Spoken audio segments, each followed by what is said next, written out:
नमस्कार साथियों, सामान्य विज्ञान के आज के एपिसोड में आप सभी का स्वागत है। चलिए जीव विज्ञान के आज के सेशन को आगे बढ़ाते हैं और देखते हैं आज का पहला प्रश्न। एक पीढ़ी से दूसरी पीढ़ी में जीवों के मूल गुणों के स्थानांतरण की प्रक्रिया को कहा जाता है। हमारे ऑप्शंस हैं ए जीन, बी उत्परिवर्तन, सी विभिन्नता, डी आनुवंशिकता। यहाँ ऑप्शन डी सही होगा। पीढ़ी दर पीढ़ी जनकों से गुणों का संतति में स्थानांतरण होना आनुवंशिकता कहलाता है। मूल गुणों के संचरण के कारण ही प्रत्येक जीव के गुण अपने जनकों के गुणों के समान होते हैं। देखते हैं आज का अगला प्रश्न। जेनेटिक्स आनुवंशिकी शब्द सर्वप्रथम किसने दिया था? हमारे ऑप्शंस हैं A James Watson, B William Bateson, C Johannsen, D Gregor Mendel. यहाँ ऑप्शन बी सही होगा। आनुवंशिकता के अध्ययन का वर्णन करने के लिए जेनेटिक शब्द का प्रयोग सर्वप्रथम डब्ल्यू बेटसन ने 1905 में किया था। आनुवंशिकता एवं विभिन्नता का अध्ययन जीव विज्ञान की जिस शाखा के अंतर्गत किया जाता है उसे आनुवंशिकी जेनेटिक्स कहते हैं। अब देखते हैं आज के अगले प्रश्न को। एक पीढ़ी से दूसरी पीढ़ी में वंशानुगत होने वाले जीन में अचानक परिवर्तन को क्या कहा जाता है? हमारे ऑप्शंस हैं ए जैव विविधता, बी विभिन्नता, सी सहलग्नता, डी उत्परिवर्तन। यहाँ ऑप्शन डी सही होगा। एक पीढ़ी से दूसरी पीढ़ी में वंशानुगत होने वाले जीन में अचानक परिवर्तन को उत्परिवर्तन म्यूटेशन कहा जाता है। उत्परिवर्तन म्यूटेशन किसी जीन के डीएनए में कोई स्थायी परिवर्तन से होता है। यह कोशिकाओं के विभाजन के समय किसी दोष के कारण पैदा हो सकता है या फिर पराबैंगनी विकिरण रासायनिक तत्व के कारण हो सकता है। अगले प्रश्न पर चलते हैं। म्यूटेशन शब्द किसने दिया था? हमारे ऑप्शंस हैं A James Watson, B Hargobind Khorana, C Hugo de Vries, D Gregor Mendel. यहाँ ऑप्शन सी सही होगा। 1901 में आनुवंशिकविद ह्यूगो डी ब्रिज ने इवनिंग प्रिमरोज ओइनोथेरा लामार्कियाना, जो कि फूलों की एक प्रजाति है, पर अपने प्रयोगों में अचानक दिखने वाले नए रूपों को म्यूटेशन नाम दिया था। चलिए देखते हैं आज का अगला प्रश्न। आनुवंशिकी इकाई कहलाता है। हमारे ऑप्शंस हैं ए जीन, बी गुणसूत्र, सी राइबोसोम, डी माइटोकॉन्ड्रिया। यहाँ ऑप्शन ए सही होगा। जीन गुणसूत्र पर स्थित डीएनए का क्रियात्मक खंड है। यह आनुवंशिकता की कार्यात्मक इकाइयां हैं। जीन डीएनए के अणु का एक ऐसा खंड है जो किसी एक विशिष्ट प्रकार की प्रोटीन के संश्लेषण का नियमन करता है। जीन शब्द को जोहानसन ने दिया था।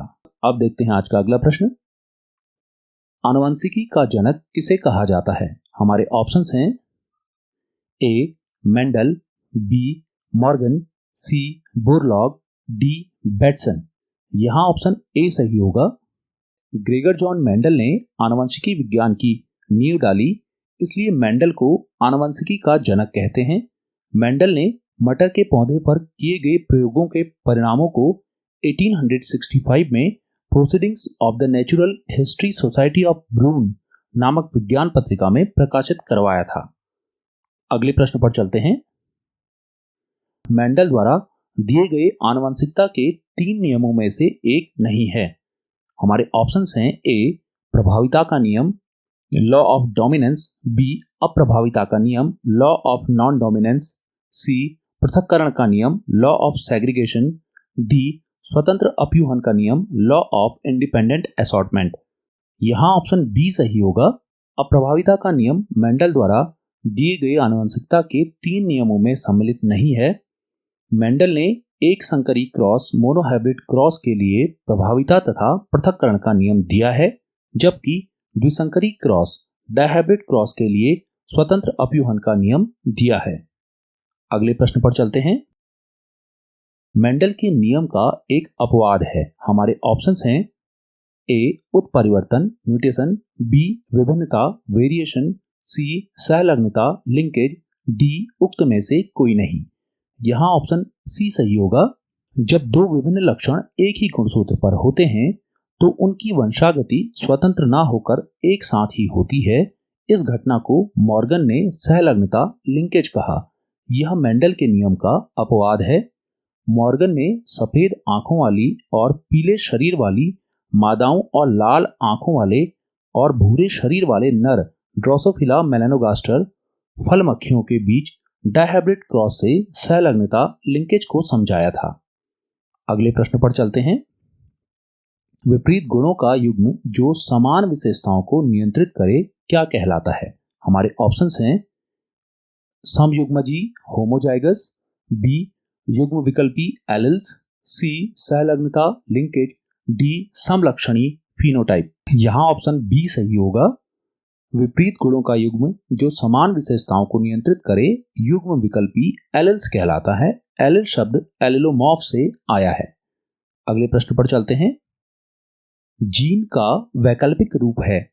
हमारे ऑप्शंस हैं ए अप्रभावी गुण रिसीव कैरेक्टर, बी प्रभावी गुण डोमिनेंट कैरेक्टर, सी युग्म विकल्पी एलिल्स, डी उक्त सभी। यहां ऑप्शन सी सही होगा। एलिल एक जीन के विभिन्न रूपों को संदर्भित करता है जो किसी जीव के लक्षण, प्ररूप या स्वरूप को प्रभावित करते हैं। अब देखते हैं आज के अगले प्रश्न को। पूर्ण रूप से व्यक्त एलिल को कहा जाता है। हमारे ऑप्शंस हैं ए प्रभावी डोमिनेंट, बी अप्रभावी रिसीव, सी विषम युग्मजी हेट्रोजाइगस, डी उक्त में से कोई नहीं। यहां ऑप्शन ए सही होगा। वह एलिल जो अन्य एलिल की अभिव्यक्ति को पूर्णतः छुपा लेता है प्रभावी कहा जाता है, जबकि वह एलिल जो प्रकट नहीं होता है अप्रभावी कहा जाता है। अगले प्रश्न पर चलते हैं। निम्नलिखित में से कौन सा एक लक्षण हरे मटर में मेंडल के 7 विषम लक्षणों का भाग नहीं है? हमारे ऑप्शंस हैं बीज का पीला व हरा रंग, बी पुष्प का सीमावर्ती और अक्षीय, सी चिकना और खुरदरा तना, डी मटर के पौधे की लंबी और बौनी ऊंचाई। यहां ऑप्शन सी सही होगा। मटर में मेंडल के 7 विषम लक्षणों का भाग चिकना और खुरदरा तना नहीं है। मेंडल ने अपने प्रयोगों के लिए मटर के 7 जोड़ी गुणों को चुना था जिनमें ये गुण थे।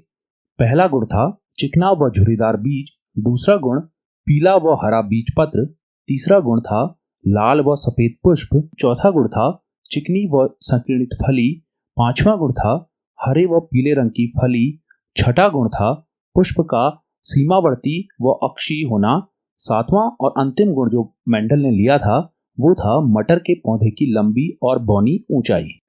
तो इस प्रकार से हमारा सी ऑप्शन चिकना और खुरदरा तना गुण मेंडल द्वारा लिए गए 7 गुणों में सम्मिलित नहीं है। अब देखते हैं आज का अगला प्रश्न। मेंडल के एक संकरी क्रॉस मोनोहाइब्रिड क्रॉस का जीन प्रारूप जीनोटाइप अनुपात था। हमारे ऑप्शंस हैं 1:2:1, बी 3:1, सी 2:1:1, डी 9:3:3:1। यहां हमारा ऑप्शन ए सही होगा। मेंडल के एक संकरी क्रॉस मोनोहाइब्रिड क्रॉस से प्राप्त पौधों का जीनोटाइप अनुपात 1:2:1, जिसमें 1 शुद्ध लंबा, 2 मिश्रित लंबा व 1 शुद्ध बौना था। एक संकरी क्रॉस में मेंडल ने मटर के लंबे तथा बौने पौधों के बीच संकरण करवाया था। अब देखते हैं आज के अगले प्रश्न को। किसका उपयोग F1 पीढ़ी के जीनोटाइप को जानने के लिए किया जाता है कि वह समयुग्मी होमोजाइगस है या फिर विषम युग्मी हेट्रोजाइगस? हमारे ऑप्शंस हैं ए बैक क्रॉस, बी स्वनिषेचन, सी टेस्ट क्रॉस, डी उक्त सभी। यहां हमारा ऑप्शन सी सही होगा। टेस्ट क्रॉस का उपयोग F1 पीढ़ी के जीनोटाइप को जानने के लिए किया जाता है कि वह समयुग्मी होमोजाइगस है या फिर विषम युग्मी हेट्रोजाइगस। टेस्ट क्रॉस में प्रथम पीढ़ी के जीनोटाइप से पितृ पीढ़ी के अप्रभावी जीनोटाइप का संकरण करवाया जाता है। अब देखते हैं आज के अगले प्रश्न को। एक जीन एक एंजाइम सिद्धांत किसने दिया था? हमारे ऑप्शंस हैं ए वॉटसन और क्रिक, बी बीटल और टेटम, सी बेटसन और पुनेट, डी ग्रेगर मेंडल। यहां हमारा ऑप्शन बी सही होगा। एक जीन एक एंजाइम सिद्धांत की अवधारणा को जॉर्ज बीटल और एडवर्ड टेटम ने दिया था। इस सिद्धांत के अनुसार एक जीन के द्वारा एक एंजाइम का संश्लेषण होता है। ये थे आज के हमारे कुछ प्रश्न। उम्मीद है आपको पसंद आए होंगे। अगर आपको ये सीरीज पसंद आ रही है तो वीडियो को लाइक करें, चैनल को सब्सक्राइब जरूर करें। आज के लिए इतना ही। बहुत बहुत धन्यवाद। मिलते हैं आपसे अगले एपिसोड में।